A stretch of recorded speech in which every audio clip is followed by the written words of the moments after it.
బెంగళూరులో ఏ ప్యాకేజ్ ఉంది, బెంగళూరులో ఏం టూరిజం ఉంది, ఎందుకు వెళ్తున్నారు మరి ఏం తెలియదు. మీ పార్టీ అనాలిసిస్ ఏంటి దీని మీద?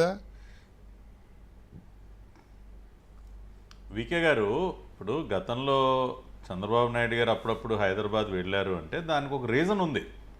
ఆయన ఫ్యామిలీ అక్కడ ఉన్నారు, ఆయన బిజినెస్ సంబంధించినటువంటి హెడ్ క్వార్టర్స్ హైదరాబాద్లో ఉంది, మనవడు మరీ ముఖ్యంగా దేవాంశు అక్కడే ఉండటం.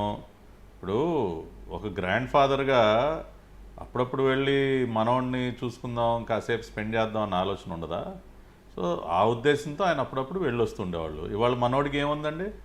బెంగళూరు కొంపలో ఎవడున్నాడు? ఇప్పుడు తల్లి వదిలేసింది, చెల్లి వదిలేసింది, పిల్లలు అక్కడ లేరు, అదొక బూత్ బంగళా. దేనికి వెళ్తున్నాడు ఆ కొంపకి? ఈ జగన్మాము దేనికి వెళ్తున్నాడు సార్? దేనికి అంటే అక్కడ కూర్చుని ఇందాక లక్ష్మణ్ గారు చెప్పినట్టు, లక్ష్మణ్ గారికి వీళ్ళ కుటుంబం గురించి బాగా తెలుసు. ఆయన కడపలో చాలా దగ్గరగా చూశారు, వీళ్ళ తాత ఏంటో, వీళ్ళ తండ్రి ఏంటో, ఈయనేంటో. కాబట్టి వీళ్ళ నైజం ఏంటో లక్ష్మణ్ గారికి బాగా తెలుసు. అక్కడికి వెళ్ళి లెక్కలు చూసుకోవాలి, అక్కడ దాచిపెట్టిన సొమ్ము భద్రంగా ఉందో లేదో చూసుకోవాలి. అదేవిధంగా ఎవడెవడు ఎంతెంత లెక్క తీసుకున్నాడు ఆ లెక్కలు చూసుకోపోతే మనవాడికి నిద్ర పట్టదు. కాబట్టి దానికోసం అంటే వెళ్ళి పరిగెత్తుకుంటూ పోయి ఆడు కూర్చుంటున్నాడు. రెండోది వికే గారు, ఇక్కడ ఉంటే ప్రజల్ని ఫేస్ చేయలేకపోతా ఉన్నారు. మనోడికి ఏంటంటే రోడ్డు మీద ఎవరిని చూసినా చాచి ఒకటి పీకిన ఫీలింగ్ కలుగుతూ ఉంది.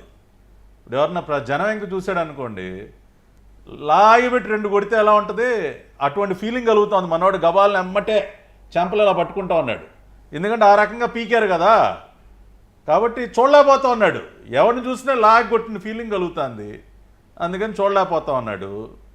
అదేవిధంగా రెండోది కార్యకర్తలు. మన పులివెందులు వెళ్ళినప్పుడు ఓడిపోగానే వెళ్ళాడు ఎగేసుకుంటా. పులివెందులు వెళ్తే అక్కడ మీదపడ్డి కొట్టినంత పని చేశారు. ఏమైనా దేనికి వచ్చి ఇప్పుడు గుర్తొచ్చావు మేము నీకు, ఎక్కడ దాక్కున్నావా 5 సంవత్సరాలు అని చెప్పి పులివెందుల ఆఫీసులోనే తిరగబడ్డారు మనోడి మీద. ఇన్ని రోజులు గుర్తు రాంది